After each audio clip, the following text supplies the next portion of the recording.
Hello tout le monde, j'espère que vous allez très bien par la grâce de Dieu. Nous vous souhaitons la bienvenue à notre émission spéciale Mes paroles et mes actes. Depuis Marseille, la capitale de la vie abondante, nous vous souhaitons la bienvenue et nous vous saluons. Hello mon épouse, comment tu vas en cette émission spéciale? Tu vas très bien? Très très bien, avec ce beau soleil de Marseille, oh là là, on est déjà au mois de mai et il fait déjà beau. Nous sommes dans la région du bonheur. Le bonheur et la grâce de Dieu assaisonnent chaque ville de Marseille. Cependant, nous sommes ensemble pour traiter notre excellent thème que nous avons abordé depuis la fois dernière, où nous parlons des relations. Ok? Donc, nous avons traité un aspect. On a parlé la fois dernière de comment reconnaître, comment discerner une connexion divine, c'est-à-dire une relation de Dieu qui vient vers vous à travers une thématique. Ça peut être pour une amitié, ça peut être pour un projet ou encore pour une destinée. On a vu qu'il était important pour tout enfant de Dieu d'abord de commencer par aimer Dieu. Ok, c'était un des prérequis indispensables. Aimer Dieu, aimer son prochain comme soi-même, respecter la parole de Dieu, pratiquer la parole de Dieu et être quelqu'un de vrai, de sincère et d'authentique. La relation ou encore les relations sont un thème très très important. Nous croyons que c'est aujourd'hui un des capitales les plus précieux parce que toute personne communique, toute personne, a besoin de construire des relations et si vous désirez sur la terre réussir votre vie, vous avez besoin d'avoir de très très bonnes relations, n'est-ce pas? Oui, c'est ça, c'est exactement ça. Parce que sans les relations, on ne peut rien faire. Vous pouvez être les personnes les plus intelligentes. Tu peux être, tu as dit que vous pouvez être les personnes les plus intelligentes, les plus, remplies d'idées, remplies de révélations. Mais mes chers amis, si vous n'avez pas quelqu'un pour vous aider à le déployer, à le mettre en œuvre, vous ne réussirez jamais seul. Voilà pourquoi il est important d'investir, qualitativement dans vos relations afin qu'elles soient qualitatives. Et donc aujourd'hui, nous allons avancer, faire un pas de plus, toujours dans la thématique des relations, sauf qu'aujourd'hui, on va parler de la communication. Si je vous dis communication, à quoi vous pensez, mon épouse? Quand on parle de communication, à quoi on pense? Communication, donc échange. C'est ça. Parler d'un sujet de la meilleure manière qu'il soit, transmettre un message. Exactement. Voilà. Donc communiquer, se faire comprendre correctement, comprendre l'autre aussi. C'est ça. Donc tout ça, c'est la communication que nous allons voir aujourd'hui. Et nous allons voir en fait les aspects de la communication, bien vivre, bien communiquer et aussi bien évidemment quels sont les obstacles de la communication. Alors nous allons commencer par comment bien communiquer avec son partenaire, avec la personne avec qui vous... ça peut être votre collègue. Dès qu'on entend communiquer avec son partenaire, tout de suite, on pense communication, avec son mari. Mariage. Mais il n'y a pas que il n'y a pas que l'aspect mariage, ma femme. Exactement. La communication, c'est avec vos collègues, avec vos responsables au travail, avec vos vis-à-vis, avec vos frères. Bref, vos enfants aussi. Vos enfants, en tout cas, c'est très large. Et quelqu'un a dit que vivre, c'est communiquer. C'est ça. Vivre, c'est communiquer. Ce qui me pousse à dire quand même que la qualité de la communication va déterminer la qualité de votre relation. Amen. Tu peux répéter avec moi? La qualité de la communication va déterminer la qualité de nos relations. Voilà pourquoi communiquer est très très important. Très très très très important. Très important. Très très important. Et donc, si tu permets ma femme, avant même de rentrer même dans... Bon, on va le voir, hein. C'est-à-dire que on va vous partager quelques points importants qui vont vous permettre de mettre un peu le doigt sur ce qui va, sur ce qui ne va pas, afin que ce qui va soit de mieux en mieux bon et ce qui ne va pas soit transformé en ce qui marche. C'est le but aujourd'hui de notre émission. Mais j'aimerais quand même préciser une chose, si vous le permettez, c'est que avant même qu'on vous partage les aspects, les tips pour pouvoir communiquer, échanger et autres, il faut jamais oublier que soi-même, la capacité, on le verra plus tard, mais je le dis quand même en préambule, hein, tant que vous n'êtes pas en paix avec vous-même, vous aurez du mal à avoir de bonnes relations avec les autres. La Bible dit que tant que cela dépend de vous, soyez en paix avec tout le monde. Ce qui m'intéresse, c'est la phrase d'avant. Tant que cela dépend de vous. Dépend de vous. Vous voyez, ça veut dire qu'il y a quand même une grosse part de responsabilité individuelle qu'il est important de traiter, qu'il est important de considérer, vous voyez, avant d'entrevoir ou d'aspirer à avoir, comment dire, de bonnes relations. Il faut comprendre que la plus grande partie du travail, c'est d'abord soi-même. Tant que cela dépend de vous, ça veut dire que j'ai une grande responsabilité. Je dois travailler sur moi, je dois me préparer, je dois être, comment dire, bon, en tout cas, je dois faire le nécessaire, le maximum pour que je sois un instrument de paix, un instrument, en tout cas, de vie, quelqu'un par lequel le Saint-Esprit passe pour distiller de bonnes relations. Vous voyez? Donc, soi-même, ça veut dire que je dois veiller à ce que je sois en paix avec moi-même. Est-ce que je suis vraiment converti? Est-ce que je n'ai pas de problème de manque de pardon? Vous voyez, toutes ces choses-là, Dieu voulant, on pourrait l'aborder. Est-ce que j'ai vraiment fait le point avec moi? Est-ce que mon passé est totalement enterré? Vous voyez, toutes ces choses, c'est important. Est-ce que je n'ai pas de problème de manque de pardon, de rancune, d'amertume, de jalousie, d'envie? Toutes ces choses-là sont... Ça fait un sacré check-up. Exactement. Ouais. Toutes ces choses sont vraiment, vraiment importantes à traiter parce que des fois, on a tendance à trop vouloir que les autres fassent et que moi, je fasse moi. Non. La vraie relation consiste d'abord à se remettre en question soi-même et ensuite à pouvoir s'attendre à ce que l'autre fasse de même. Voilà pourquoi la Bible dit « tant que cela dépend de vous ». Amen. Amen. Alors, mon épouse. Que Amen, ça veut dire tout simplement « je suis d'accord Oh, ». Que quelqu'un dise avec moi « je suis d'accord ». Je suis même très d'accord. Ah. Merci pour ce rappel important. Okay. Donc, ensemble, nous allons voir quelques points. Alors, je te laisse commencer. Qu'est-ce qui tue la communication? Alors, qu'est-ce qui tue la communication? Alors, donc, nous avons parlé d'être vrai. Et donc là, je parlerai du mensonge, bien évidemment. Donc, le premier point, je parlerai du mensonge. Donc, les personnes qui communiquent dans le but de communiquer un message erroné, ça tue la communication. On ne peut pas se permettre de pouvoir transmettre des choses fausses, des choses pour se faire plaisir, ou pour s'inventer une vie, tout simplement. Certaines personnes, quand ils communiquent, ils ne disent pas exactement la vérité. Ils transforment un peu, et toute transformation, c'est un mensonge. Hein? Qu'on se le dise entre nous, on aime bien dire, bon, moi, je transforme un peu, moi, j'invente un peu, mais non, c'est le mensonge. Donc, quand on communique, communiquons de manière vraie. Amen. Message et non je suis d'accord. Oui. Tu as raison. Voilà, donc c'est vraiment le premier point et je pense que c'est vraiment la base. La communication doit vraiment être basée sur la vérité. Amen. Et je suis très d'accord avec ma femme. Alors, si tu dis que le premier point qui tue la communication, c'est le mensonge délibéré, moi, je dirais, de l'autre côté, que ce qui favorise la communication, c'est la volonté de dialoguer avec un souci de transparence. C'est ça. Donc, voilà, enfin, ce qui tue la communication, donc tu as parlé du mensonge délibéré, moi je dirais que ce qui favorise, c'est la vérité. C'est vraiment important, quoi. Il faut vraiment être... Et laissez-moi vous rappeler une chose, hein. Dieu n'est pas le père du mensonge. Satan est le père du mensonge. Ok?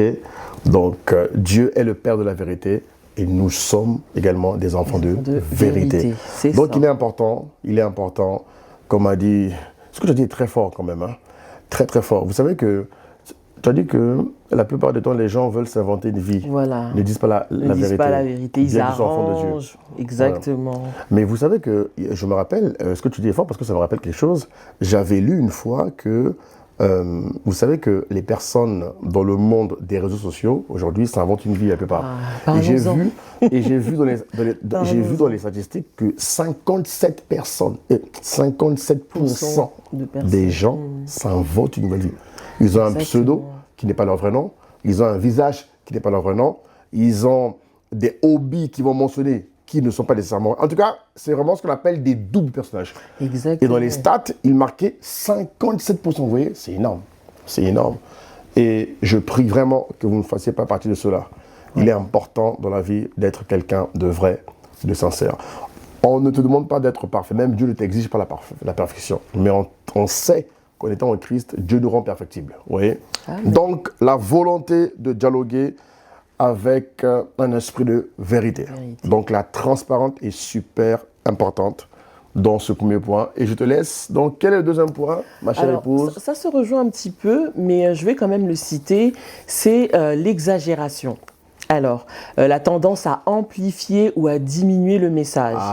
Donc, ça, c'est vraiment l'exagération. C'est la capacité à... Bon, c'est pas mentir, on va dire que c'est arranger le message en fonction de ce qui nous fait plaisir. Voilà, on va dire ça comme ça. Je donne un exemple.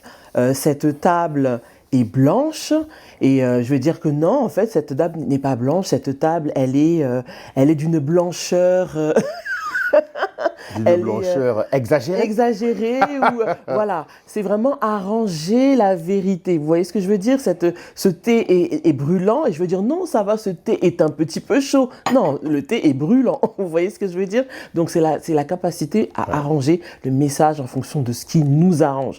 Et ça, en fait, ça transmet un mauvais message. C'est pas le message exact que l'on veut communiquer. Donc lorsque nous voulons communiquer, n'exagérons rien, soyons vrais, essayons peut-être de laisser de côté nos sentiments. Vous savez, quand on a trop d'émotions, on a tendance à exagérer. J'admets que moi, en tant que femme, des fois, j'ai tendance à exagérer quand je suis vraiment dans la joie et que j'ai passé un bon moment. Je veux dire que le moment était waouh, c'était magnifique, c'était merveilleux. Alors que c'était un temps simple, vous voyez? C'est ça, l'exagération, la capacité à exagérer, à amplifier le message. Donc vraiment, la communication doit toujours être juste. Soyez le plus juste possible pour transmettre un message juste. Amen fort. Amen.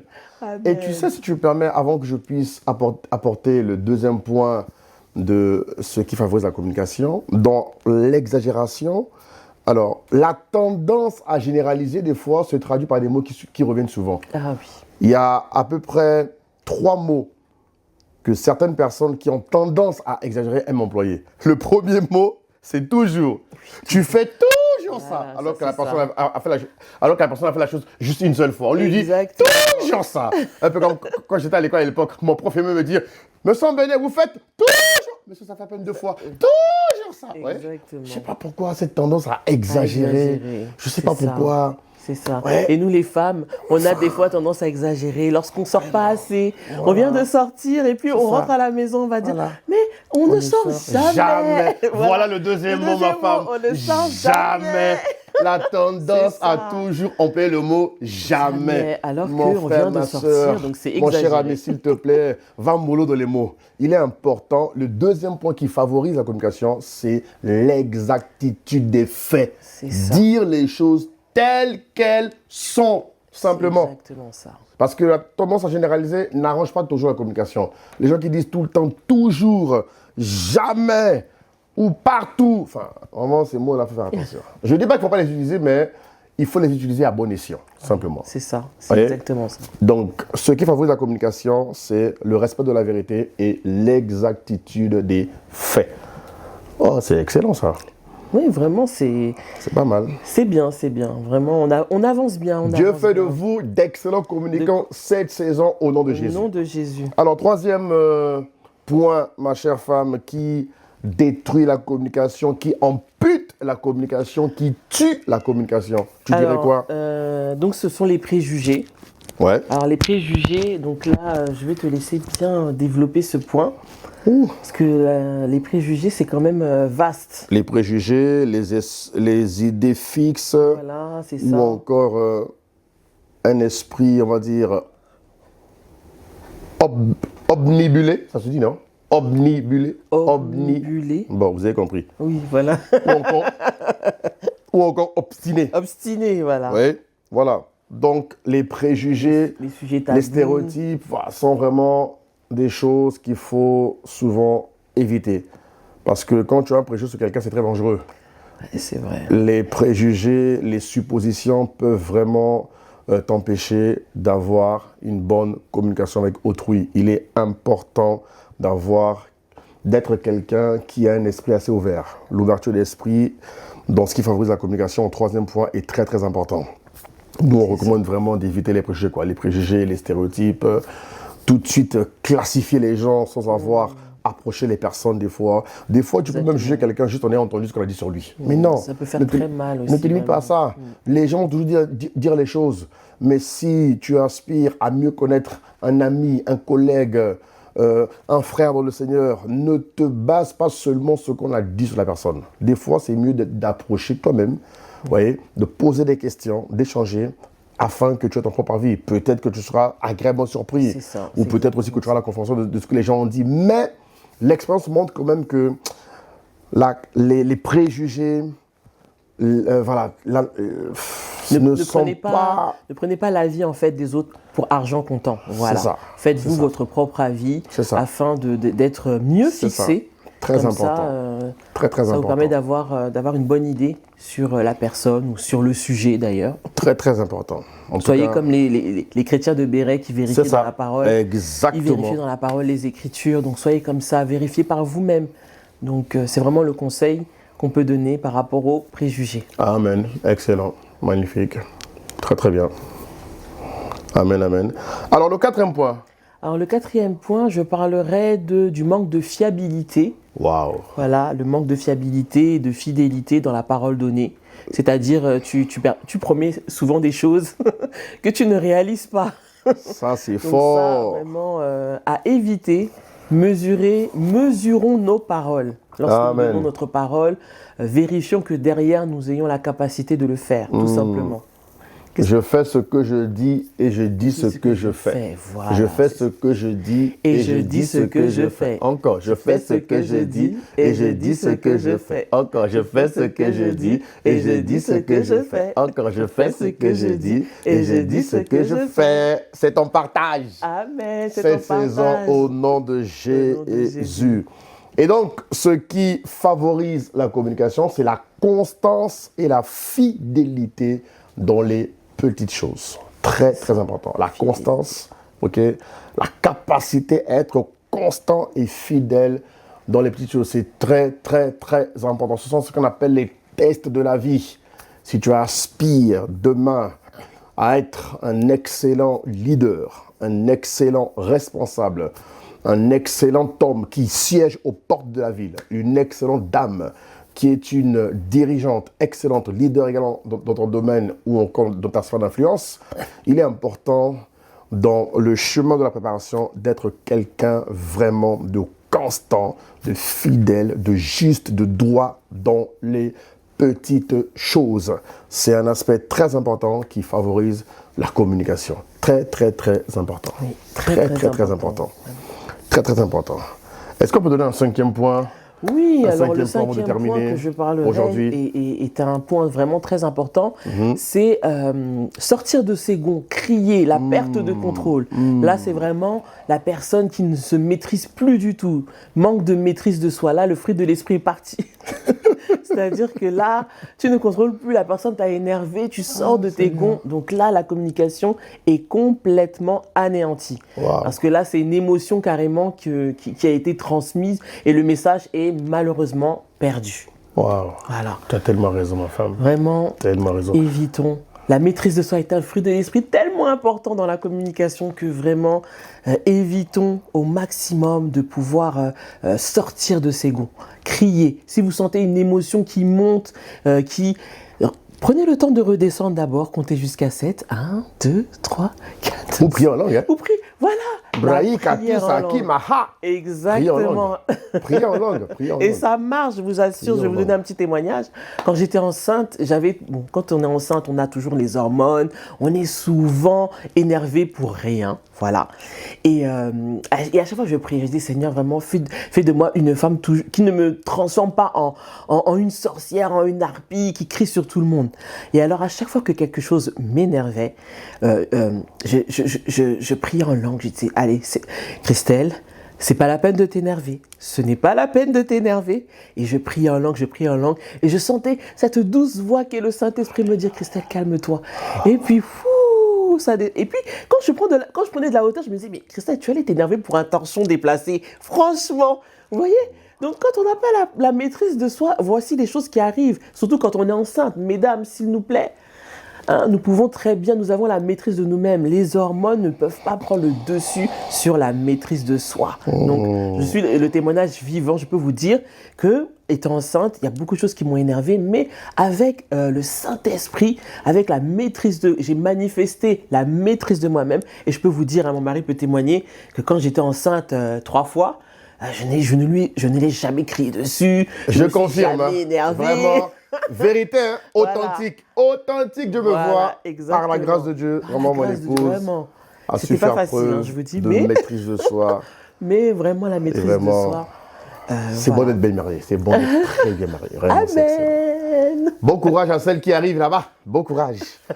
Et j'aimerais dire au passage que la colère également, parce que sortir de ces grands, c'est aussi manifester des fois la colère. Quand vous êtes pris de colère, quand vous avez beaucoup de colère, c'est pas bon. Ce sont des choses qui montrent qu'il y a des choses intérieurement qui n'ont pas été traitées. Vous voyez ? La maîtrise de soi fait partie des fruits de l'esprit. Et tout enfant de Dieu qui aspire à vivre Dieu, tout enfant de Dieu qui a vécu, la crucifixion, l'ensevelissement et la résurrection doit être capable de vivre une vie où il est parfaitement porté, contrôlé par la maîtrise de soi. C'est l'Esprit de Dieu qui produit en nous le fruit de l'Esprit. Vous voyez ? Donc, ce qui favorise la communication ici, dans cette étape, c'est vraiment la capacité à manifester, à exercer, à développer, j'aimerais dire, la maîtrise de soi. Amen. Nous sommes dans une phase aujourd'hui où les enfants de Dieu sont très attendus. La Bible dit que la création attend, vous savez, avec un ardent désir, la révélation des fils de Dieu. Je vous en supplie, vraiment, à cause de votre destinée, à cause du sang précieux de Jésus qui a coulé pour votre salut et votre résurrection, s'il vous plaît, marchez avec la maîtrise de soi. La patience est un signe de maturité. La maîtrise de soi montre que vous êtes quelqu'un qui a su dompter tout ce qu'on appelle les désirs, les désirs et les passions de la chair. La Bible dit que ceux qui sont à Jésus-Christ ont crucifié les désirs et les passions de la chair. Je prie de tout mon cœur, vraiment, que vous deveniez ces personnes-là qui manifestent progressivement le fruit de la maîtrise de soi, que vous devenez des personnes très très calmes. On ne dit pas que la vie chrétienne consiste à ne pas manifester de colère. Non. Quand on est en Christ, on parle de la colère sainte. La colère sainte, elle est pure, elle est sainte, elle est pure et elle est contrôlée par l'esprit. Et elle ne fait pas de mal, elle recadre. Vous voyez ? Alors que là, quand on parle de perte de contrôle de soi, ça veut dire que vous perdez vos moyens et vous êtes prêt à faire des choses que vous ne maîtrisez même plus et des choses que vous n'auriez même pas voulu faire.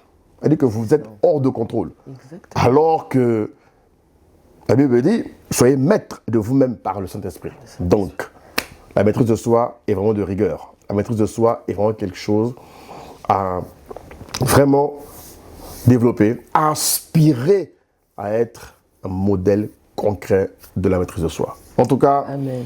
Voilà. Pour aujourd'hui, donc c'était 5 choses qui favorisent la communication et 5 choses qui tuent la communication.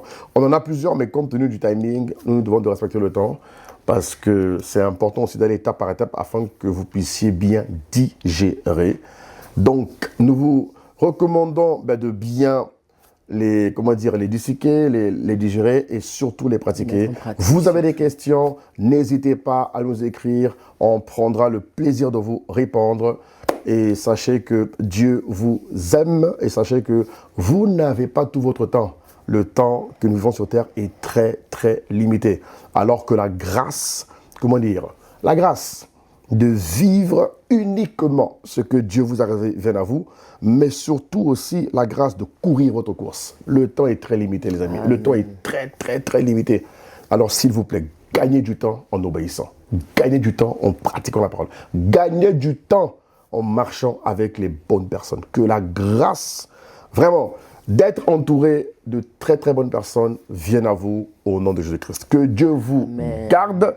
Que Dieu vous bénisse, que Dieu veille sur vous Et nous, on vous dit à très bientôt, depuis Marseille. Nous sommes dans la ville de la vie abondante. Vous êtes dans les parages, n'hésitez pas. Venez nous voir à Marseille. Venez nous voir à Marseille. Venez passer un culte avec nous un dimanche ici au centre de vie abondante. Que Dieu vous bénisse et je vous assure que vous ne regretterez pas votre passage. Allez, très bonne journée. Dieu vous garde. Sa main demeure étendue sur vous. À très bientôt. On est ensemble. Bye bye. Peace.